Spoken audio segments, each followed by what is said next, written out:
Hello friends, welcome to teaching Kishan YouTube channel. તો આપણે કંઈક ગુજરાતનો સાંસ્કૃતિક વારસો એટલે કે કલ્ચર ઓફ ગુજરાત જોતા હતા, જેના આપણે ઓલરેડી અત્યાર સુધી 3 લેક્ચર જોઈ ગયા. એ 3 લેક્ચરની અંદર આપણે મહત્વપૂર્ણ 2 ટોપિક કમ્પ્લીટ કરી દીધા. પહેલા 2 લેક્ચરની અંદર આપણે ગુજરાતના શિલ્પ અને સ્થાપત્ય કળાની વાત કરી અને લેક્ચર નંબર 3ની અંદર આપણે ગુફા સ્થાપત્યની વાત કરી.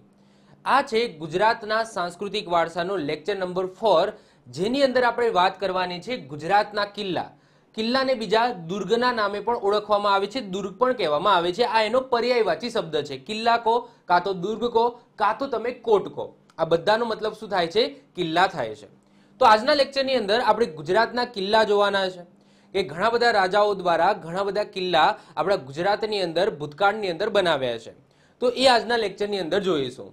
તો સૌથી પહેલો તો ક્વેશ્ચન એ થાય કે સાહેબ, કિલ્લા શું કરવા બનાવવામાં આવતા હતા અને આ કિલ્લાનું મહત્વ શું હતું? હવે પ્રાચીન સમયની અંદર જે પણ રાજાઓ હતા, એ રાજાઓ પોતાના નગરના રક્ષણ માટે આ કિલ્લાઓ બંધાવતા હતા. અને એ કિલ્લાઓ ક્યાં હોતા હોય છે? તો નોર્મલી તમે જોશો કે એ નગરના કોઈ ઊંચાઈવાળી જગ્યા ઉપર આ કિલ્લાનું નિર્માણ કરવામાં આવે છે. હવે કેમ કરવામાં આવે છે? તો પહેલા તો મેં વાત કરી એમ કે રક્ષણ માટે.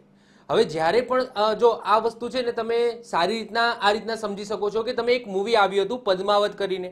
જો તમે પદ્માવત મૂવી જોયું હોય તો આ કિલ્લાનો જે કોન્સેપ્ટ છે એ તમે સારી રીતના સમજી શકો. પદ્માવત મૂવીની અંદર તમને ખબર જ છે કે અલાઉદ્દીન ખિલજી દ્વારા રાજા રતનસિંહ ઉપર આક્રમણ કરવામાં આવે છે. મોટું સૈન્ય લઈને આવે છે અલાઉદ્દીન ખિલજી, અને રાજા રતનસિંહ છે એ તમને ખબર જ હોય છે કિલ્લામાં હોય છે. તો એ કિલ્લામાં હોય છે એના કારણે જ જે અલાઉદ્દીન ખિલજીનું જે સૈન્ય છે એ કિલ્લાની અંદર પ્રવેશ નથી કરી શકતું હતું, કારણ કે કિલ્લો છે એ સૌથી પહેલા તો ઊંચાઈવાળી જગ્યા ઉપર હોય છે. બીજી વસ્તુ કે કિલ્લાની ફરતે ખીણો હોય છે. તમને ખબર પણ છે કે એ મૂવીની અંદર એક સીન પણ બતાવ્યો છે કે સૈન્ય આક્રમણ કરવા જાય છે અને સીધા ખીણમાં જતા રહે છે. તો બીજો કોન્સેપ્ટ એવો હોય છે કે કિલ્લો હોય છે એ ઊંચાઈવાળી જગ્યા ઉપર હોય છે, એની આજુબાજુ ખીણો હોય અથવા તો પાણી હોય છે. એ ડિપેન્ડ છે કે એ કિલ્લો કઈ જગ્યાએ બનાવવામાં આવ્યો છે અને એ કયા કોન્સેપ્ટથી અથવા તો શું કરવા, એનો મિનિંગ શું છે, મતલબ કે કેમ એ કિલ્લાનો ઉદ્દેશ્ય શું છે, કિલ્લો કેમ બનાવવામાં આવ્યો છે એના ઉપર આધાર રાખે છે. હું હમણાં કિલ્લાના અલગ અલગ પ્રકાર પણ બનાવીશ કે એ કિલ્લો છે એ કયા ભૌગોલિક સ્થાન ઉપર બનાવવામાં આવ્યો છે એના આધાર ઉપર એના પ્રકાર પણ પડે છે. તો પહેલું તો એ થઈ ગયું. બીજી વસ્તુ કે કિલ્લો છે ને, એ કિલ્લામાં જવાનો એક જ રસ્તો હોય છે. તો હવે મોટું સૈન્ય છે એ ચારે બાજુથી આક્રમણ ન કરી શકે, રસ્તો એક જ છે. તો એ જ રસ્તા ઉપર થઈને તમારે એ કિલ્લાની અંદર પ્રવેશ કરવાનો હોય, એક જ દરવાજો હોય. તો એ સૈન્ય માટે એ યોગ્ય ના કહેવાય. ઓકે, આક્રમણકારીઓ માટે એ યોગ્ય ના કહેવાય. તો એ કોન્સેપ્ટ થઈ ગયો. સાથે સાથે એ કિલ્લો છે એ ઊંચાઈવાળી જગ્યા ઉપર છે, તો ત્યાંથી આપણે નજર રાખી શકીએ છીએ કે ભાઈ કોઈ વિદેશી આક્રમણ થાય છે તો કેટલું સૈન્ય લઈને આવે છે. સાથે સાથે કિલ્લા ઉપર આપણે ટોપ છે એ ગોઠવી શકીએ છીએ અને ત્યાંથી આપણે આક્રમણ કરી શકીએ છીએ. તો કિલ્લો ઓબ્વિયસલી ઊંચાઈવાળી જગ્યા ઉપર હોય તો આપણને બેનિફિટ વધારે મળે છે. ઊંચાઈવાળી જગ્યા ઉપરથી નીચાણવાળી જગ્યા ઉપર તમારે જો આક્રમણ કરવું હોય તો એ સહેલું પડે છે. તો કિલ્લાના આ બધા કોન્સેપ્ટ હતા. તો કિલ્લાનો મુખ્ય ઉદ્દેશ્ય હું તમને કહું તો સિમ્પલ છે કે ભાઈ રક્ષણ. ઓકે, એનું આપણું રક્ષણ થઈ શકે, એ રાજ્યનું રક્ષણ થઈ શકે. હવે ઘણા બધા રાજાઓ હતા, એ રહેતા હતા હવેલીની અંદર, સાથે સાથે એ એમના નગરના ઊંચાઈવાળી જગ્યા ઉપર કિલ્લો પણ બંધાવતા હતા. અમુક એવા રાજા હતા જે કિલ્લાની અંદર જ રહેતા હતા, પરંતુ મોસ્ટ ઓફ ધ કેસની અંદર તમે જોશો કે રાજાઓ છે એમની બે વસ્તુ હોય, હવેલી પણ હોય જ્યાં તે રહેતા હોય, અને કિલ્લો છે એ રક્ષણ માટે એમને બનાવવામાં આવ્યો હોય. ક્લિયર? તો આજના લેક્ચરની અંદર ગુજરાતની અંદર જે પણ મહત્વપૂર્ણ જુદા જુદા પ્રકારના જુદી જુદી જગ્યાએ જે કિલ્લા આવેલા છે એ આજના લેક્ચરની અંદર જોઈશું.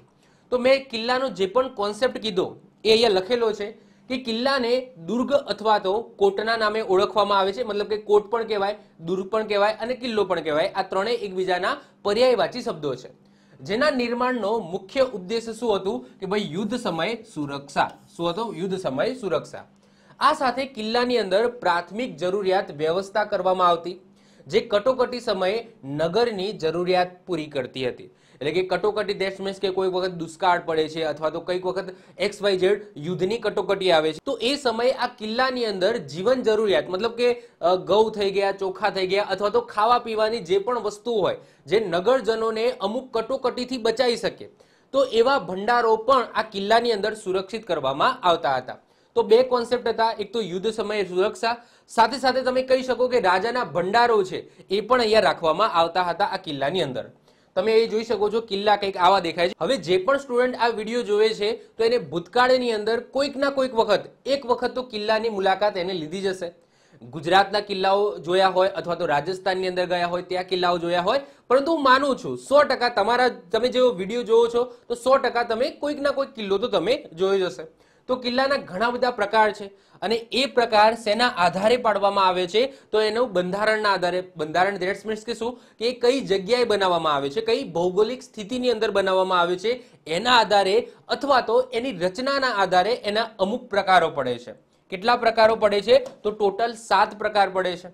તો કિલ્લાનું બાંધકામ કઈ જગ્યાએ અને કઈ રીતના કરવામાં આવ્યું છે એના આધાર ઉપર એના 7 પ્રકાર પડે છે. વન બાય વન એક એક કરીને જોઈશું. સૌથી પહેલા વાત કરીએ વાયુ દુર્ગ. હવે મેં કીધું એમ દુર્ગનો મતલબ શું થાય, કિલ્લો જ થાય છે. તો વાયુ કિલ્લો, પરંતુ વાયુ દુર્ગ એવું બોલાય. ઓકે, તો વાયુ દુર્ગ તો જે કિલ્લાનું નિર્માણ પહાડી પર ઊંચાઈએ અને સીધા ચઢાણવાળી જગ્યાએ કરવામાં આવેલ હોય તો એને વાયુ દુર્ગ કહેવામાં આવે. અને મોટા ભાગના તમે કિલ્લા જોશો તો એ કેવા હોય છે, વાયુ દુર્ગ હોય છે, એટલે કે ઊંચાઈવાળી જગ્યા ઉપર બનાવવામાં આવેલા હોય છે. તો એક્ઝામ્પલ તરીકે વાત કરીએ તો આ ઇમેજની અંદર તમે જોશો કે આ પહાડી છે અને આ પહાડી ઉપર કિલ્લાનું નિર્માણ કરવામાં આવેલું છે. તો આને આપણે શું કહીશું, વાયુ દુર્ગ કહીશું. એના પછી આવે છે જળદુર્ગ. જળદુર્ગ તો જે કિલ્લાનું નિર્માણ પાણીની નજીક અથવા પાણીના મધ્યમાં કરવામાં આવેલું હોય તો એને જળદુર્ગ કહેવામાં આવે. હવે એ પાણી ગમે તે હોઈ શકે, મતલબ કે નદીનું પાણી પણ હોઈ શકે, બાજુમાં સરોવર પણ હોઈ શકે છે, અથવા તો દરિયાની વચ્ચે પણ એ જો કિલ્લાનું નિર્માણ કરવામાં આવેલું હોય તો એવા કિલ્લા કયો પ્રકારનો કિલ્લો કહેવામાં આવે, જળદુર્ગ કહેવામાં આવે. હવે આ જળદુર્ગ કિલ્લો તમને ક્યાં જોવા મળશે તો જો તમે દીવ જાઓ છો તો દીવમાં તમે જોશો તો દરિયાની વચ્ચે આ ટાઈપનો એક કિલ્લો બનાવવામાં આવેલો છે. તો એને આપણે શું કહીશું, જળદુર્ગ કહીશું. આગળ એક કિલ્લો આપણા ગુજરાતની અંદર પણ છે જે જળદુર્ગની અંદર આવે છે, તો એ પણ હમણાં આપણે જોઈશું. એના પછી આવે છે વનદુર્ગ. વનદુર્ગ એટલે શું કે જે કિલ્લો ચારે બાજુથી ગીચ જાળીઓની વચ્ચે બંધાયેલો છે અને તમે પહેલી નજરે એ તમને ન દેખાય, તમારે ધ્યાનથી જોવું પડે તો જ તમને એ દેખાય, તો એવો કિલ્લો એ વનદુર્ગની અંદર આવશે. એટલે કે એવો કિલ્લો જેની ચારે બાજુ જંગલો હોય અને તમે પહેલી નજરે તમે જોવો, પહેલી વખત જોતા એ તરત તમને દેખાય નહીં. આ રીતના એના ઉપર આ રીતના તમે સમજી લો કે લીલું ઘાસ છે અથવા તો કોઈક જંગલો છે એ રીતના બનાવેલું હોય. તો પહેલી નજરે ન જોતા એટલે કે છુપાયેલો આ રીતના કોઈ કિલ્લો બનાવવામાં આવેલો હોય, જંગલના પાછળ છુપાયેલો કોઈ કિલ્લો બનાવવામાં આવ્યો અથવા તો વચ્ચે છુપાયેલો કોઈ કિલ્લો બનાવવામાં આવ્યો હોય તો એને શું કહેવામાં આવે, વનદુર્ગ કહેવામાં આવે છે એ પ્રકારને. એના પછી નેક્સ્ટ આવે છે પંકદુર્ગ. પંકનો મતલબ શું થાય તો જે કિલ્લાની આસપાસ કાદવની ઊંડી ખાઈનું નિર્માણ કરવામાં આવેલું હોય કે તેના અંદર પગ મૂકતા જ માણસ કે પશુ એની અંદર ઊંડા ઉતરી જાય, તો એવા કિલ્લાને શું કહેવામાં આવે, પંકદુર્ગ કહેવામાં આવે. પંક કાદવ, એનો મતલબ જ થાય છે કાદવ. તો એવો કિલ્લો જેની ચારે બાજુ શું હોય, કાદવ કીચડ હોય એટલે કે દલદલ હોય, જેની અંદર કોઈ પશુ છે કે મનુષ્ય છે એની અંદર પગ મૂકે તો સીધા અંદર ઉતરી જાય, તો એવો કિલ્લો એને શું કહેવામાં આવે, પંકદુર્ગ કહેવામાં આવે. એના પછી નેક્સ્ટ આવે છે ધનુદુર્ગ. હવે ધનુદુર્ગ એટલે શું તો જે કિલ્લાનું નિર્માણ રણ વિસ્તારની અંદર, રણની અંદર થયું હોય, જ્યાં પાણીની વ્યવસ્થા ના હોય, પાણીની અછત હોય, તો એવી જગ્યાએ કોઈ કિલ્લાનું નિર્માણ થયું છે તો એને શું કહેવામાં આવે, ધનુદુર્ગ કહેવામાં આવે. અહીંયા ઇમેજની અંદર તમે જોઈ શકો છો કે આ રણ વિસ્તારની અંદર આ કોઈ કિલ્લાનું નિર્માણ કરેલું છે. તો જ્યાં પાણીની વ્યવસ્થા ના હોય, પાણીની અછત હોય, એવી જગ્યાએ કોઈ કિલ્લાનું નિર્માણ કરવામાં આવે છે તો એને ધનુદુર્ગ કહેવામાં આવે છે. એના પછી આવે છે નૃદુર્ગ. તો આ નૃદુર્ગનો મતલબ શું થાય તો જે કિલ્લાનું નિર્માણ પથ્થરોથી કરવામાં આવેલું હોય અને જેમાં કોટ અને ઝરૂખાની રચના કરેલી હોય અને ચારે દિશામાં યુદ્ધ કરવા સક્ષમ હોય તથા સંપૂર્ણ સેનાથી રક્ષિત હોય તો એવા મજબૂત કિલ્લાને શું કહેવામાં આવે, નૃદુર્ગ કહેવામાં આવે છે. જેમ કે તમે જોઈ શકો છો કે આ છે, પછી રાજસ્થાનની અંદર તમે ગયા હોય તો ત્યાં ઘણા બધા કિલ્લાઓ છે જેની ઉપર ટોપો મૂકેલી છે અને એ ચારે બાજુથી આક્રમણ કરી શકે એ ટાઈપ બનાવવામાં આવ્યો હોય તો એવા કિલ્લાને શું કહેવામાં આવે, નૃદુર્ગ કહેવામાં આવે. એના પછી છેલ્લો પ્રકાર છે ગુહાદુર્ગ. તો જે કિલ્લામાં મજબૂત દિવાલોની સાથે સાથે છુપા ભોયરાનું પણ નિર્માણ કરવામાં આવેલું હોય તો એવા કિલ્લાને શું કહેવામાં આવે, ગુહાદુર્ગ કહેવામાં આવે. તો આનું પણ ઉદાહરણ તમે જોશો કે મેં હમણાં વાત કરી એમ પદ્માવત મૂવીની અંદર તમે જોશો કે જ્યારે રાજા રતનસિંહ છે એમને બંદી બનાવીને અલાઉદ્દીન ખિલજી લઈ જાય છે તો જ્યારે એમને છોડાવવામાં આવે છે ત્યારે એ ભોયરાના રસ્તે આવે છે. તો આ ટાઈપનો કોઈ કિલ્લાની અંદર છુપું ભોયરું બનાવવામાં આવ્યું હોય તો એવા કિલ્લાને શું કહેવામાં આવે? ગુહા દુર્ગ કહેવામાં આવે. આ ટાઈપનું કોઈ ભોયરું બનાવવામાં આવ્યું હોય કોઈ કિલ્લાની નીચે તો એને ગુહા દુર્ગ કહેવામાં આવે. તો આ રીતના જે કિલ્લાઓ છે એ કિલ્લાઓ કઈ જગ્યાએ બાંધવામાં આવેલા છે અથવા તો એની રચના કેવી છે, તો એના આધારે આપણે આ રીતના 7 પ્રકાર પાડી શકીએ છીએ. ઓકે, હવે આપણે વાત કરીશું ગુજરાતમાં આવેલા મહત્વપૂર્ણ કિલ્લાઓની. તો એમાં સૌથી જ પહેલો જે કિલ્લો આવશે એ છે ભદ્રનો કિલ્લો. અને આ ભદ્રનો કિલ્લો ક્યાં આવેલો છે? તો ભદ્રનો કિલ્લો અમદાવાદની અંદર આવેલો છે. કેવો દેખાય છે? તો આવો દેખાય છે. અહીંયા મેં આગળથી ઇમેજીસ મૂકી છે, આ મેં સાઈડમાંથી ઇમેજીસ મૂકેલી છે. તો આ રીતના ભદ્રનો કિલ્લો કંઈક દેખાય છે. તો અહમદ શાહ પ્રથમ દ્વારા જેમને અમદાવાદની સ્થાપના કરી તો એમાં સૌથી પહેલું બાંધકામ એમને ક્યાંથી શરૂ કર્યું હતું? તો આ ભદ્રનો કિલ્લો બનાવીને શરૂ કર્યું હતું. જ્યારે એ અમદાવાદની સ્થાપના કરતા હતા અહમદ શાહ પહેલા, ત્યારે એમને સૌથી પહેલા શું બનાવ્યું હતું? તો આ ભદ્રનો કિલ્લો બનાવ્યો હતો. તો અહમદ શાહ પ્રથમ દ્વારા ઈસવીસન 1411માં અહમદનગર એટલે કે આજના અમદાવાદનું નિર્માણની શરૂઆત કરી હતી. ત્યારે ભદ્રનો કિલ્લો સૌથી પહેલા બનાવ્યો હતો. જેની જાણકારી આપણને કયા ગ્રંથમાં મળે છે કે ભાઈ સૌથી પહેલા આ બનાવ્યું હતું? તો એની જાણકારી આપણને મીરાત-એ-અહમદી નામના ગ્રંથમાંથી મળે છે. મીરાત-એ-અહમદીમાં આ ભદ્રના કિલ્લાનું એક બીજું પણ નામ આપવામાં આવ્યું છે, એ છે અરકનો કિલ્લો. તો આ યાદ રાખજો. તો અરકનો કિલ્લો એટલે બીજું કંઈ જ નહીં, આ ભદ્રનો કિલ્લો. તો આ જે મીરાત-એ-અહમદી જ્યાંથી આપણને માહિતી મળે છે કે અહમદ શાહ પહેલા દ્વારા સૌથી પહેલું જ્યારે અમદાવાદની સ્થાપના કરી હતી ત્યારે સૌથી પહેલું બાંધકામ છે એ ભદ્રના કિલ્લાનું કરાવ્યું હતું. એ જ ગ્રંથમાંથી આપણને મળે છે કે આ ભદ્રના કિલ્લાને બીજા કયા નામથી ઓળખવામાં આવે છે? તો અરકના કિલ્લાના નામથી પણ ઓળખવામાં આવે છે. ભદ્રના જે આ કિલ્લો છે એને ટોટલ કેટલા દરવાજા છે? તો ટોટલ 8 દરવાજા છે. સાથે સાથે 14 બુર્જ અને 2 બારીઓ છે. હવે આ જે 8 દરવાજા છે, આ 8 દરવાજામાંથી પૂર્વની અંદર જે દરવાજા 2 આવેલા છે એ બહુ મોટા છે. અને એનો જે મુખ્ય દરવાજો છે, આ મુખ્ય દરવાજાનું પણ એક નામ આપવામાં આવ્યું છે જે તમારે યાદ રાખવાનું છે, એ છે પિરાન પીરનો દરવાજો. શું? પિરાન પીરનો દરવાજો. તો એક્ઝામની અંદર પૂછાય કે ભાઈ અમદાવાદની અંદર જે ભદ્રનો કિલ્લો આવેલો છે, આ ભદ્રના કિલ્લાનો જે મુખ્ય દરવાજો છે એને કયા નામથી ઓળખવામાં આવે છે? તો પિરાન પીરના દરવાજા તરીકે ઓળખવામાં આવે છે. ક્લિયર? આ કિલ્લા ઉપર 18 મોટી ટોપો હતી. ઓકે, ઓબ્વિયસલી જે કિલ્લાનું નિર્માણ છે શેના માટે કરવામાં આવ્યું હોય? રક્ષણ માટે કરવામાં આવ્યું હોય. તો એક ભદ્રનો જે કિલ્લો છે એના ઉપર પહેલા કેટલી ટોપો હતી? 18 ટોપો હતી. આગળ વાત કરીએ ભદ્રના કિલ્લાની, તો ભદ્રના કિલ્લા ઉપર મોટી ઘડિયાળ ઈસવીસન 1848માં મુકાય. ક્યાં છે? જો આ રહ્યો ભદ્રનો કિલ્લો, એમાં સૌથી ઉપર તમને દેખાય છે આ ઘડિયાળ છે. તો આ ઘડિયાળ છે એ અહમદ શાહ પ્રથમ દ્વારા નથી મૂકવામાં આવી. આ જે ઘડિયાળ છે ક્યારે મૂકવામાં આવી છે? તો ઈસવીસન 1848માં મૂકવામાં આવી છે. આ કિલ્લાની અંદર તમને જહાંગીરના લેખો પણ જોવા મળશે. આ દરવાજાની ઉત્તરે તમને લાલ દરવાજો આવેલો છે જેની પાસે ગુલામ સીદી સૈયદની જાળીઓ કોતરાવી, જ્યાં સીદી સૈયદની મસ્જિદ પણ આવેલી છે. બધું જોડે જોડે છે. સાથે સાથે આ ભદ્રના કિલ્લો છે એની જે અગાસી છે, અગાસી ધેટ્સ મીન્સ કે આગળનું જે મેદાન છે, આ મેદાનની જસ્ટ પાછળ તમને જામા મસ્જિદ પણ જોવા મળશે. તો એ જ લખેલું છે. તો ભદ્રનો કિલ્લો પશ્ચિમે સાબરમતી તટ સુધી હતો. આ કિલ્લાની આગળ મોટું ચોગાન હતું એટલે કે મેદાન હતું, એટલે કે કહી શકો કે એક કેમ્પસ ટાઈપ હતું. ઓકે, અને એને શું કહેવામાં આવે છે? મેદાને શાહ કહેવામાં આવે છે. અને એના એન્ડમાં તમે જોશો તો ત્યાં તમને શું જોવા મળશે? જામા મસ્જિદ જોવા મળશે. તો જામા મસ્જિદની વાત તો આપણે ડીપમાં કરેલી જ છે, આપણે શિલ્પ અને સ્થાપત્યની અંદર લેક્ચર નંબર 2 ની અંદર. તો એ આઈ હોપ સો તમને ખબર હશે. ઓકે, નેક્સ્ટ વાત કરીએ છીએ જે કિલ્લો આવે છે એ છે ડભોઈનો કિલ્લો. હવે ડભોઈનો કિલ્લો ક્યાં આવેલો છે? તો ડભોઈનો કિલ્લો વડોદરાની અંદર આવેલો છે. કેવો દેખાય છે? તો આવો કંઈક દેખાય છે ડભોઈનો કિલ્લો, જેના ઉપર સરસ મજાનું આ રીતના કોતરણી કામ કરવામાં આવ્યું છે. તો સોલંકી વંશના શાસક સિદ્ધરાજ જયસિંહ દ્વારા આ કિલ્લાનો વિકાસ કરવામાં આવ્યો અને એની મધ્યમાં વૈદ્યનાથ મહાદેવ મંદિર પણ બંધાવ્યું, જેની કોતરણી કામ અદ્વિતીય છે. તમે જોશો કે નોર્મલી જે આપણા ગુજરાતની અંદર, ઇવન આ આઉટ ઓફ ગુજરાતની અંદર જે કિલ્લાઓ છે એની અંદર કોતરણી કામ તમને નહીં જોવા મળે, કારણ કે એનો ઉદ્દેશ્ય કિલ્લા બનાવવાનો ઉદ્દેશ્ય કોઈ કોતરણી કામ કે એવું નહોતું. ઓકે, મેન એનું હતું રક્ષણ કરવું. પરંતુ સિદ્ધરાજ જયસિંહ દ્વારા અહીંયા જે વડોદરાની અંદર આ ડભોઈનો કિલ્લો બંધાવ્યો છે, તો આ ડભોઈના કિલ્લાની અંદર કોતરણી કામ પણ કરાવ્યું છે. સાથે સાથે એની વચ્ચે સેન્ટરમાં વૈદ્યનાથ મહાદેવનું મંદિર પણ એમને બંધાવ્યું હતું. ડભોઈનો મૂળ કિલ્લો બાંધનાર શિલ્પી કોણ હતો? દેવો હતો. યાદ રાખજો, મેન શિલ્પી કોણ હતો? દેવો હતો.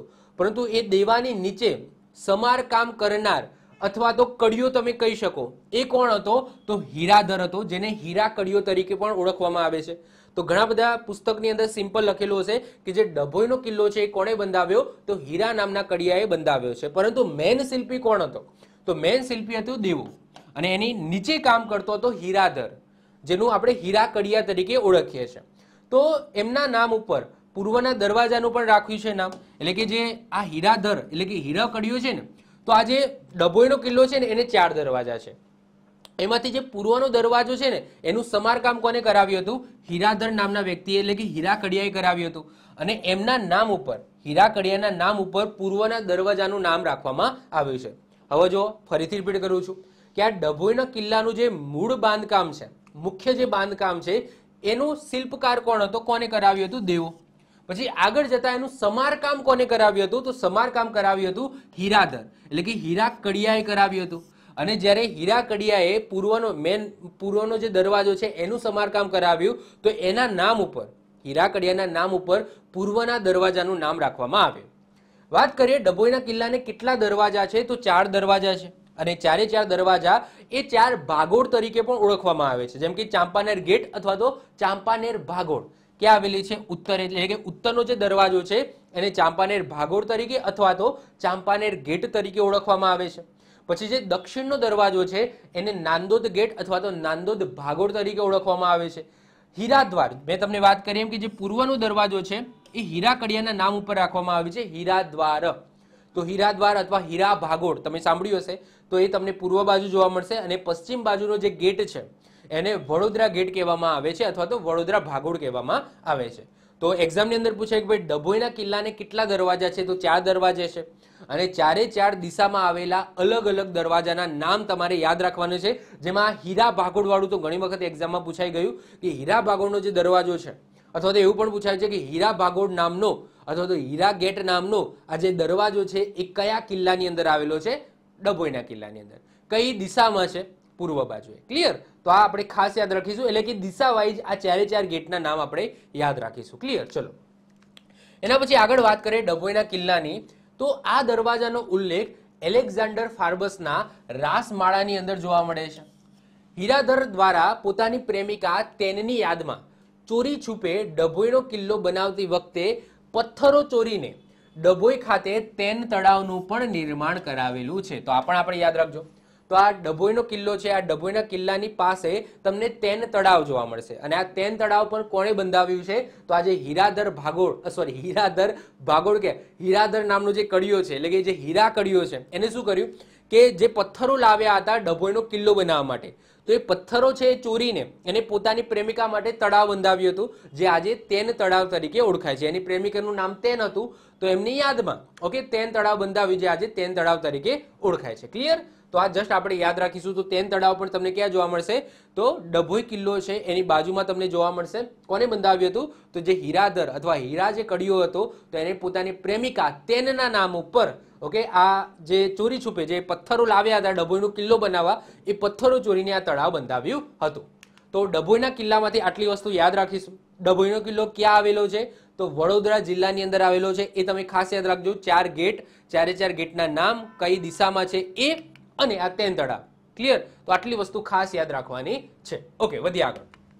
એના પછી જે નેક્સ્ટ કિલ્લો આવે છે એ આવે છે ઝીંઝુવાડાનો કિલ્લો.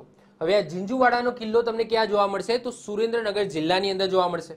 વાત કરીએ ઝીંઝુવાડાના કિલ્લાની, તો આ કિલ્લો સુરેન્દ્રનગર જિલ્લાના દસાડા તાલુકામાં સોલંકી વંશના રાજા સિદ્ધરાજ જયસિંહના મંત્રી ઉદયન મંત્રી દ્વારા બનાવવામાં આવ્યો હતો. ફરીથી રિપીટ કરું છું કે આ ઝીંઝુવાડાનો કિલ્લો જે ક્યાં આવેલો છે? સુરેન્દ્રનગર જિલ્લામાં આવેલો છે. જે કોણે બંધાવ્યો? તો સિદ્ધરાજ જયસિંહ, સોલંકી વંશના રાજા, મહાન રાજા થઈ ગયા સિદ્ધરાજ જયસિંહ, તો એમનો મંત્રી હતો ઉદયન. તો આ ઉદયન મંત્રી દ્વારા આ ઝીંઝુવાડાનો કિલ્લો બંધાવવામાં આવ્યો હતો. ક્યાં આવેલો છે? તો દસાડા તાલુકાની અંદર આવેલો છે. આ કિલ્લો ભારતીય હિન્દુ સ્થાપત્યની ઝાંખી કરાવે છે. ઉપરાંત ઇસ્લામિક શૈલીનો પણ પ્રભાવ આ દરવાજા ઉપર, આ કિલ્લા ઉપર તમને જોવા મળશે. આ કિલ્લાને કેટલા દરવાજા છે? તો આ કિલ્લાને પણ 4 દરવાજા છે. 4 દરવાજાના નામ પણ આપેલા છે, જેમ કે મદપોળ દરવાજો, પછી રક્ષાપોળ દરવાજો, પછી હરિજન દરવાજો અને ધર્મ દરવાજો. તો એક્ઝામની અંદર આ દરવાજાના નામ ઉપરથી પણ ક્વેશ્ચન નીકળી શકે. જેમ કે રક્ષાપોળ દરવાજો છે એ નીચેનામાંથી કયા કિલ્લામાં આવેલો છે? તો તમને ખબર હોવી જોઈએ કે ઝીંઝુવાડા કિલ્લા પર આવેલો છે અને આ ઝીંઝુવાડો કિલ્લો ક્યાં આવેલો છે? સુરેન્દ્રનગર જિલ્લાની અંદર આવેલો છે. તો આપણે યાદ રાખીશું. આ બધા જે ક્વેશ્ચનો હું અહીંયા કરાવું છું, હાઇલાઇટ કરેલા છે, જે યલો કલરથી છે, એ તમારે યાદ રાખવાના છે. ક્લિયર? ચલો, એના પછી નેક્સ્ટ વાત કરીએ તો આમાં જે મધપોળ દરવાજો છે, આ મધપોળ દરવાજો મારું ગુર્જર સ્થાપત્ય શૈલીનું ઉત્તમ ઉદાહરણ છે, જેની ઇમેજ મેં અહીંયા મૂકેલી છે. જો આ મધપોળ દરવાજો છે, આ પણ મધપોળ દરવાજાની જ ઇમેજ છે. તો આ મધપોળ દરવાજો તમે જોશો ને તો આની અંદર સરસ મજાનું કોતરણી કામ કરેલું છે. તો મારું ગુર્જર સ્થાપત્ય શૈલીનું ઉત્તમ ઉદાહરણ છે, જેમાં દેવી દેવતાઓની મૂર્તિ કોતરવામાં આવી છે. અહીંયા તમે જોઈ શકો છો. ઓકે, તો દેવી દેવતાઓની મૂર્તિઓ છે અહીંયા કોતરવામાં આવે છે. તો આપણા માટે આ જે 4 દરવાજા છે એમાંથી મહત્વપૂર્ણ દરવાજો કયો થઈ ગયો? મધપોળ દરવાજો. તો એક્ઝામની અંદર પૂછાય કે ભાઈ મધપોળ દરવાજો છે, આ મધપોળ દરવાજો એ ક્યાં આવેલો છે? તો આ મધપોળ દરવાજો છે એ ઝીંઝુવાડા કિલ્લાની અંદર આવેલો છે. ક્લિયર? ચલો વધીએ આગળ. એના પછી ચોથા નંબરે જે કિલ્લો આવે છે એ છે ચાંપાનેરનો કિલ્લો, જેને પાવાગઢના કિલ્લા તરીકે પણ ઓળખવામાં આવે છે. કયો જિલ્લો આવશે? તો પંચમહાલ જિલ્લો આવશે. ક્લિયર? તો પાવાગઢનો કિલ્લો કહો અથવા તો ચાંપાનેરનો કિલ્લો તમે કહી શકો છો. તો તમને બધાને ખબર છે કે ચાંપાનેર નગર છે એ કોને વસાવ્યું હતું? તો વનરાજ ચાવડાએ વસાવ્યું હતું. એમનો મિત્ર હતો ચાંપો વાણિયો. તો વનરાજ ચાવડાને પોતાનું રાજ્ય પાછું મેળવવા માટે ચાંપા વાણિયાએ મદદ કરી હતી. તો એ ચાંપા વાણિયાના નામ ઉપર ચાંપાનેર નગર વસાવ્યું હતું. અને ચાંપાનેરનો કિલ્લો છે એ ટેકરીઓથી ઘેરાયેલો છે. હવે પંચમહાલ, આ જે જિલ્લાનું નામ છે પંચમહાલ, એ કઈ રીતના પડ્યું? તો પંચમહાલનો મતલબ થાય છે 5 મહેલોનો પ્રદેશ. હવે કયા કયા 5 મહેલોનો પ્રદેશ? તો ગોધરા, કાલોલ, હાલોલ, દાહોદ અને જાલોદ. પહેલા તો બધું એક જ હતું. તો દાહોદ, જાલોદ, ગોધરા, હાલોલ અને કાલોલ, આ જે 5 મહેલો છે એનો પ્રદેશ એટલે પંચમહાલ. ઈસવીસન 1484માં મોહમ્મદ બેગડાએ પતાઈ જયસિંહ રાવળને, એટલે કે પતાઈ રાવળ જે આપણે કહીએ છીએ, તો પતાઈ જયસિંહ રાવળને પરાજિત કરીને ચાંપાનેરને પોતાની ચોમાસુ રાજધાની બનાવી. મુહમ્મદ શાહ બેગડા દ્વારા ચાંપાનેરમાં અમદાવાદના ભદ્રના કિલ્લાના જેવો જ કિલ્લો ચાંપાનેરમાં બંધાવ્યો, જેનું નામ એને શું રાખ્યું હતું? જહાપના. શું રાખ્યું હતું? જહાપના. જે આજે આપણે ચાંપાનેરના ભદ્ર એટલે કે ચાંપાનેરના કિલ્લા તરીકે ઓળખીએ છીએ. હવે ધ્યાનથી સમજો, મોહમ્મદ શાહ બેગડા એટલે કે મોહમ્મદ બેગડાની વાત થઈ રહી છે. તો મોહમ્મદ બેગડા દ્વારા ચાંપાનેરની અંદર અમદાવાદમાં જે ભદ્રનો કિલ્લો છે એના જેવો ને જેવો કિલ્લો અહીંયા સ્થાપવાનું એને નક્કી કર્યું. અને જ્યારે એ સ્થપાઈ ગયો ત્યારે એનું નામ શું આપ્યું હતું? મોહમ્મદ બેગડાએ જહાપના આપ્યું હતું, જે આજે આપણે ચાંપાનેરના કિલ્લા એટલે કે ચાંપાનેરના ભદ્ર તરીકે ઓળખીએ છીએ. ઓકે, આગળ વાત કરીએ. ચાંપાનેર ખાતે અટક દરવાજો, બુઢિયો દરવાજો, પછી સદનશા દરવાજો તથા તારાપુર દરવાજો આવેલો છે, જેમાંથી ખૂબ ફેમસ અને એક્ઝામની અંદર પૂછાતો એવો દરવાજો કયો છે? બુઢિયો દરવાજો. તો પુરાતત્વવિદો અનુસાર આ બુઢિયો દરવાજો છે એ કિલ્લાના રક્ષણ માટે બનાવવામાં આવ્યો હતો. ક્લિયર? તો આ બુઢિયો દરવાજો ક્યાં આવેલો છે? તો ચાંપાનેરના કિલ્લાની અંદર આવેલો છે. આ આપણે ખાસ યાદ રાખીશું, એક્ઝામની અંદર પૂછાયેલો પણ ક્વેશ્ચન છે. તો આ ચાંપાનેરમાં અટક દરવાજો, બુઢિયો દરવાજો, સદનશા દરવાજો અને તારાપુર, આ રીતના દરવાજા આવેલા છે, જેમાંથી ખૂબ ફેમસ છે એ બુઢિયો દરવાજો. કારણ કે પુરાતત્વવિદો એવું કહે છે કે આ જે કિલ્લો છે એના રક્ષણ માટે કયો દરવાજો બનાવવામાં આવ્યો હતો? તો બુઢિયો દરવાજો બનાવવામાં આવ્યો હતો. ક્લિયર? તો ચાંપાનેરના કિલ્લામાંથી આટલી વસ્તુ આપણે યાદ રાખીશું. ઓકે, એના પછી જે નેક્સ્ટ કિલ્લો આવે છે એ છે વડનગરનો કિલ્લો. અને વડનગર ક્યાં આવેલું છે? બધાને ખબર જ છે, PM નરેન્દ્રભાઈ મોદીનું ગામ એટલે વડનગર એ ક્યાં આવેલું છે? મહેસાણા જિલ્લાની અંદર આવેલું છે. તો વાત કરીએ વડનગરના કિલ્લાની અંદર શું આવેલું છે, કોને બંધાવ્યો હતો? તો સોલંકી વંશના રાજા થઈ ગયા કુમારપાળ. તો એ કુમારપાળ દ્વારા આ વડનગરનો કિલ્લો બંધાવવામાં આવ્યો હતો, જે ક્યાં આવેલો છે? મહેસાણાની અંદર આવેલો છે. વડનગરનો કિલ્લો જો અહીંયા મેં કીધું એ લખેલું છે, વડનગરનો ઐતિહાસિક કિલ્લો છે, સોલંકી વંશના રાજા કુમારપાળે બંધાવ્યો હતો. અને આ વડનગરના જે કિલ્લો છે એમાં ટોટલ કેટલા દરવાજા છે? 6 દરવાજા છે અને 6 દરવાજાના નામ તમારે યાદ રાખવાના છે. ઓકે, શું નામ છે? જો તો અમરથોડ દરવાજો જે પૂર્વ સાઈડ આવેલો છે, ઘાસકૂડ દરવાજો પશ્ચિમ સાઈડ આવેલો છે, અર્જુન બારી દરવાજો આ એક્ઝામની અંદર પૂછાયેલો છે, ઉત્તર બાજુ આવેલો છે, કીર્તિ દરવાજો દક્ષિણ બાજુ આવેલો છે, પીઠોરી દરવાજો અગ્નિ દિશા છે, અગ્નિ સાઈડ આવેલો છે, અને નદી ઓળ દરવાજો એ વાયવ્ય દિશાની અંદર આવેલો છે. હવે જો હું તમને દિશા છે એ પણ ક્લિયર કહી દઉં છું. આ ઉત્તર દિશા છે, આ દક્ષિણ દિશા છે, આ પૂર્વ દિશા છે અને આ પશ્ચિમ દિશા છે. આ છે ઈશાન દિશા. કઈ છે? ઈશાન. ઓકે, આ છે અગ્નિ, આ છે નૈઋત્ય અને આ છે વાયવ્ય. ક્લિયર? તો જો ઉત્તર દિશામાં કયો આવે છે? અર્જુન બારી અહીંયા આવેલો છે, આ બાજુ આવેલો છે. એના પછી પૂર્વ બાજુ કયો આવે છે? તો અમરથોળ દરવાજો આવેલો છે. પશ્ચિમ બાજુ આ બાજુ ઘાસકુળ દરવાજો આવેલો છે. દક્ષિણ બાજુ આ બાજુ નીચે કીર્તિ દરવાજો આવેલો છે. પછી પીઠોરી દરવાજો ક્યાં આવેલો છે? અગ્નિ સાઈડ. તો અગ્નિ સાઈડ અહીંયા પીઠોરી દરવાજો આવેલો છે અને નંદીઓડ દરવાજો ક્યાં આવેલો છે? અહીંયા આવેલો છે, વાયવ્ય સાઈડ આવેલો છે. તો આ રીતના વડનગરની અંદર ટોટલ વડનગરનો જે કિલ્લો છે એની અંદર ટોટલ 6 દરવાજા તમને જોવા મળશે. ક્લિયર? તો જસ્ટ આટલી વસ્તુ આપણે યાદ રાખવાની છે વડનગરના કિલ્લામાંથી. સૌથી પહેલા તો કોણે બંધાવ્યો, કેટલા દરવાજા છે અને એ દરવાજાના કોઈ સ્પેસિફિક નામ છે એ એક્ઝામની અંદર પૂછાઈ જાય. જેમ કે અર્જુન બારી દરવાજો પૂછાયેલો છે કે ભાઈ અર્જુન બાજી નામનો જે દરવાજો છે એ નીચેનામાંથી કયા કિલ્લામાં આવેલો છે? તો આપણને ખબર હોવી જોઈએ કે ભાઈ વડનગરના કિલ્લાની અંદર આવેલો છે. અને કોણે બંધાવ્યો હતો આ કિલ્લો? તો સોલંકી વંશના રાજા થઈ ગયા કુમારપાળ. તો એમના દ્વારા આ વડનગરનો કિલ્લો બંધાવ્યો હતો. ક્લિયર? ચલો વધીએ આગળ. એના પછી 6થા નંબરે વાત કરીએ છીએ ભુજિયા ટેકરીનો કિલ્લો. ક્યાં આવેલો છે? નામથી જ ખબર પડી જાય છે ભાઈ ભુજની અંદર આવેલો છે. અને ભુજ ક્યાં આવેલું છે? કચ્છની અંદર આવેલું છે. તો કચ્છના મુખ્ય મથક ભુજની અંદર તમને બધાને ખબર છે ભુજિયો ડુંગર આવેલો છે. અને આ ભુજિયા ડુંગર ઉપર તમને એક કિલ્લો જોવા મળશે જેને ભુજિયા ટેકરીનો કિલ્લો કહેવામાં આવે છે. તો વાત કરીએ ભુજિયા ટેકરીનો કિલ્લો અથવા તો ભુજિયા કિલ્લાની, તો આ કિલ્લો ભુજના રાજા રાવ ગોંડલજીએ ઈસવીસન 1723માં બંધાવ્યો હતો. આ કિલ્લા ઉપર ફેમસ નાગ દેવતાનું મંદિર જોવા મળશે અને એ નાગ દેવતાના મંદિરને શું કહેવામાં આવે છે? ભુજંગ નાગ કહેવામાં આવે છે. અહીંયા તમે જોઈ શકો છો, મેં ઇમેજીસ પણ મૂકેલી છે. તો અહીંયા ગણપતિ છે દાદા, ઓકે, આ બાજુ હનુમાન દાદા છે અને વચ્ચે નાગ દેવતાની 3 મૂર્તિઓ તમને જોવા મળશે. તો આ ફેમસ મંદિર છે એ અહીંયા આવેલું છે. અહીંયા તમે જોઈ શકો છો આ ભુજિયો ડુંગર છે એના ઉપરથી ઇમેજીસ લેવામાં આવી છે. તો અહીંયા તમે જોઈ શકો છો આ મંદિર આવું ફેમસ જોવા મળશે જે ભુજિયા ટેકરી ઉપર આવેલું છે. તો ભુજંગ નાગનું મંદિર તમને જોવા મળશે. ઈસવીસન 1819માં કર્નલ વિલિયમ દ્વારા આ કિલ્લો જીતી લેવામાં આવ્યો હતો. કિલ્લો બાહ્ય હુમલાથી સુરક્ષા માટે બનાવવામાં આવ્યો હતો. નોર્મલી જે કિલ્લા છે એ બાહ્ય હુમલાથી સુરક્ષા માટે જ બનાવવામાં આવતા હોય છે. તો આ કિલ્લાના અમુક અવશેષો છે એ તમને અહીંયા જોવા મળશે. અહીંયા મંદિર તમને જોવા મળશે. જસ્ટ આટલી વસ્તુ આપણે આમાંથી યાદ રાખવાની છે. ક્લિયર? તો ભુજિયા ટેકરીનો કિલ્લો ક્યાં આવેલો છે? તો ભુજમાં આવેલો છે, કચ્છની અંદર આવેલો છે. કોણે બંધાવ્યો હતો? તો રાવ ગોંડલજી દ્વારા બંધાવવામાં આવ્યો છે. અને આ ટેકરી ઉપર બહુ ફેમસ ભુજંગ નાગનું મંદિર તમને જોવા મળશે. ઓકે, વધીએ આગળ. એના પછી નેક્સ્ટ વાત કરીએ સુરતનો કિલ્લો. હવે સુરતનો કિલ્લો ક્યાં આવેલો છે? સુરતમાં આવેલો છે. એમાંથી ટોપ વ્યૂ તમે જોઈ શકો છો. આ સુરતનો કિલ્લો છે, સરસ મજાનો. આ એનો ટોપ વ્યૂ છે અને બાજુમાં તમને પાણી જોવા મળશે. આ પાણી સાહેબ ક્યાંનું છે? તાપી નદી છે. ક્યાંની છે? કઈ છે? તાપી નદી છે. તો આ જે કિલ્લો છે શેની અંદર આવશે? તો જળદુર્ગની અંદર આવશે. મેં હમણાં વાત કરી ને કે કોઈ કિલ્લો જેની પાસે પાણી આવેલું હોય, પછી દરિયાનું પાણી હોય કે ભાઈ નદીનું પાણી હોય કે ઇવન કોઈ મોટું તળાવ સરોવર હોય, તો જો પાણીની બાજુમાં કિલ્લો બનાવવામાં આવે છે તો એ જળદુર્ગની અંદર આવશે. અથવા તો પાણીની મધ્યમાં હોય તો પણ એને જળદુર્ગ જ કહેવામાં આવે છે. તો આ જળદુર્ગ છે જે આપણા ગુજરાતની અંદર આવેલો છે, જેને આપણે સુરતનો કિલ્લો કહીએ છીએ.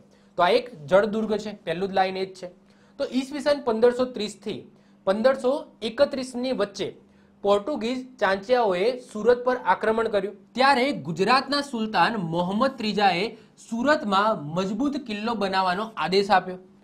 આ કિલ્લાનું નિર્માણ એમને તુર્કી સૈનિક ખુદાવંત ખાને કર્યું હતું. આ જે કિલ્લો છે એનું નિર્માણ કોને કર્યું? તો ખુદાવંત ખાને કર્યું, જે એક તુર્કી સૈનિક હતો. પરંતુ બનાવવાનો આદેશ કોને આપ્યો હતો? મોહમ્મદ ત્રીજા દ્વારા આપવામાં આવ્યો હતો, જેને આગળ જતા મોહમ્મદ બિન તુગલકે તેની નવરચના કરાવી, એટલે એનું રિનોવેશન કરાવ્યું. ફિરોઝ શાહ તુગલક દ્વારા ભીલોના આક્રમણથી બચવા આ કિલ્લાને વધુ મજબૂત બનાવડાવ્યો. જો આની અંદર રિનોવેશન થતું ગયું અને આ જે અત્યારનો કિલ્લો છે એ તમે જોઈ શકો છો કે ઘણા બધા રાજાઓ દ્વારા રિનોવેશન કરીને બનાવવામાં આવેલો છે. આ કિલ્લાની નજીક તાપી નદી આવેલી છે, જેના ઉપર સૌપ્રથમ હોપ પુલનું નિર્માણ કરવામાં આવેલ છે. તો સુરતના કિલ્લામાં આટલી વસ્તુ ખાસ યાદ રાખીશું. કોણે બંધાવ્યો હતો? તો પહેલા ફેઝની અંદર, એટલે કે સૌથી પહેલા આ કિલ્લો બંધાવવાનો આદેશ કોને હતો? મોહમ્મદ ત્રીજાએ આપ્યો હતો. બંધાવ્યો કોને? એટલે કે કોને બનાવવાનું કામ કોને કર્યું? તો ખુદાવત ખાને કર્યું. પછી આગળ જતા મોહમ્મદ બિન તુગલકે આની નવરચના રિનોવેશન કરાવ્યું અને આને છેલ્લે સૌથી વધારે મજબૂત એટલે કે આનું રિનોવેશન કરીને આને મજબૂત કોને બનાવ્યો તો ફિરોઝ શાહ તુગલક દ્વારા બનાવવામાં આવ્યો હતો. ક્લિયર? તો આ બધી માહિતી છે. જો હું અત્યારે બોલી જઈશ, અહીંયા લખેલું છે, હું વાંચી જઈશ, પરંતુ તમારે યાદ રાખવું પડશે. આનું સમયાંતરે રિવિઝન કરવું પડશે. કારણ કે જો આ કલ્ચર એવો સબ્જેક્ટ છે ને, જો મેથ્સ, રીઝનિંગ, જીઓગ્રાફી મેં જે ચલાવ્યું તો એની અંદર મારે સમજાવવાનું હતું. મજા આવતી હતી કે ભાઈ કંઈક વસ્તુ હોય અને હું આમ પર્ટિક્યુલર સમજાવું. પરંતુ કલ્ચર, હિસ્ટ્રી એ એવા સબ્જેક્ટ છે જે થિયરી લખેલી હોય, જસ્ટ હું બોલું, તમારે પછી પાછળથી યાદ રાખવાની. અહીંયા હું તમને સમજાવીશ કર્યા કે શું શું મહત્વનું છે, પરંતુ તમારે આનું 2-3 વખત રિવિઝન કરવું પડશે. કારણ કે આમાં સમજાવવા જેવું કંઈ હોતું જ નથી. જેમ કે એ રાજા દ્વારા બનાવવામાં આવ્યો, ક્યારે બન્યો, અને અહીંયા પાણી છે એટલે જળ દૂર કહેવામાં આવે. મતલબ કે આ જસ્ટ આટલી વસ્તુ સમજાવવાની હોય, કહેવાની હોય, બાકી તમારે યાદ રાખવાનું તો તમારે યાદ જ રાખવું પડશે. બીજી વસ્તુ, જીઓગ્રાફી, મેથ્સ, રીઝનિંગ એની અંદર તમે પૂરા માર્ક્સ લાવી શકો છો. પરંતુ હિસ્ટ્રી છે, પછી સાંસ્કૃતિક વારસો છે, એની અંદર તમે એમ કહો કે ભાઈ મારે 100 માંથી 100 આવશે, 100% આવશે, જે ક્વેશ્ચનો આવશે 100%, તો એ બધા મને આવડશે, તો એવું ક્યારેય નહીં બને.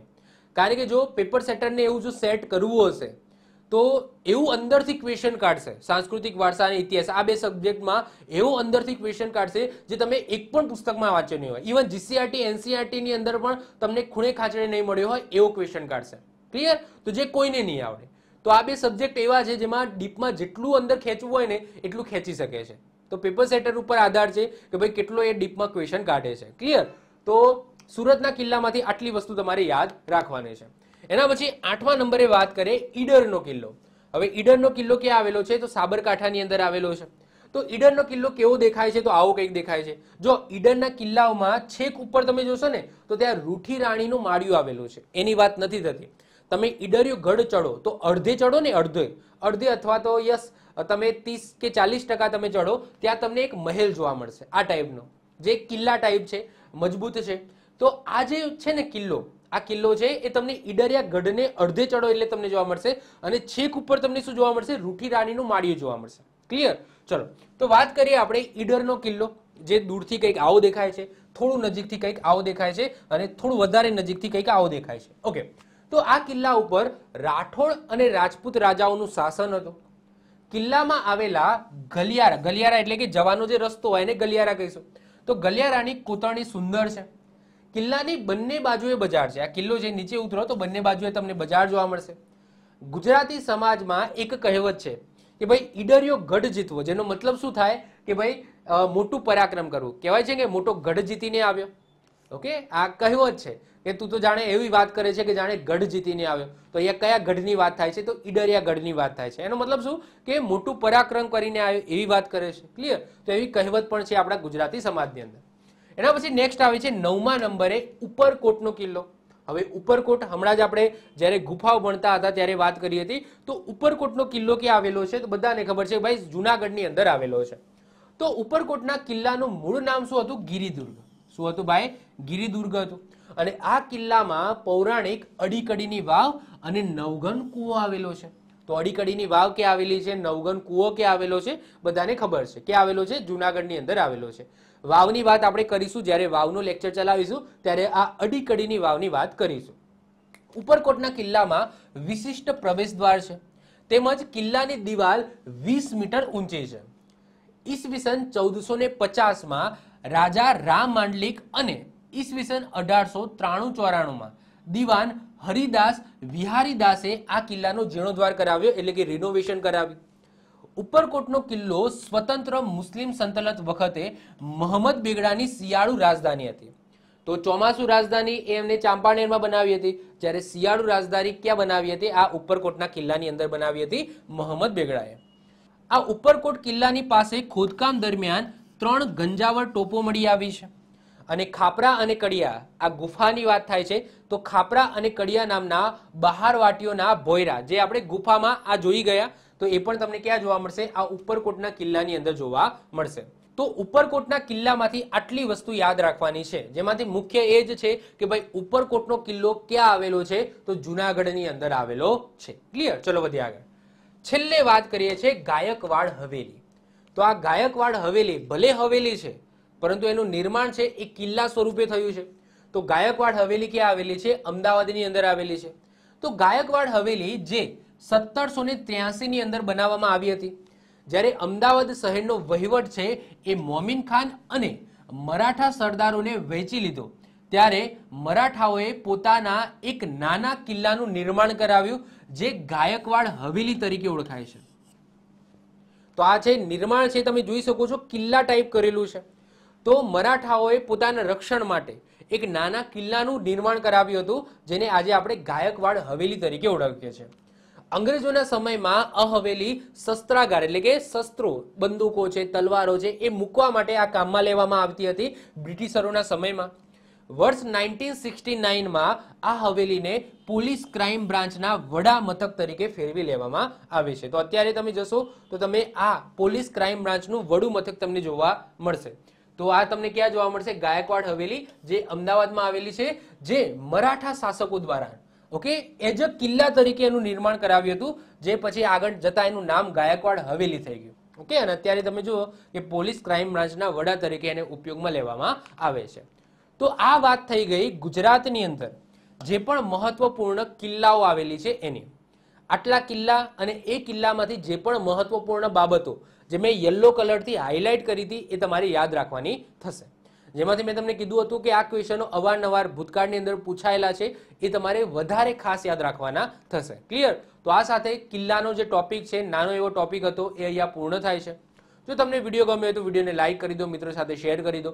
જો તમે આ ચેનલ ઉપર નવા હો તો ચેનલને સબસ્ક્રાઇબ કરીને બાજુમાં બેલ આઇકન હશે એ દબાવી દો, જેથી કોઈ નવો વિડીયો અપલોડ કરું તેની નોટિફિકેશન તમને મળતી રહે અને તમારો કોઈ પણ વિડીયો મિસ ના થાય. તો મળીશું નેક્સ્ટ લેક્ચરમાં. બાય, ઓલ ધ બેસ્ટ, જય હિન્દ, જય ભારત.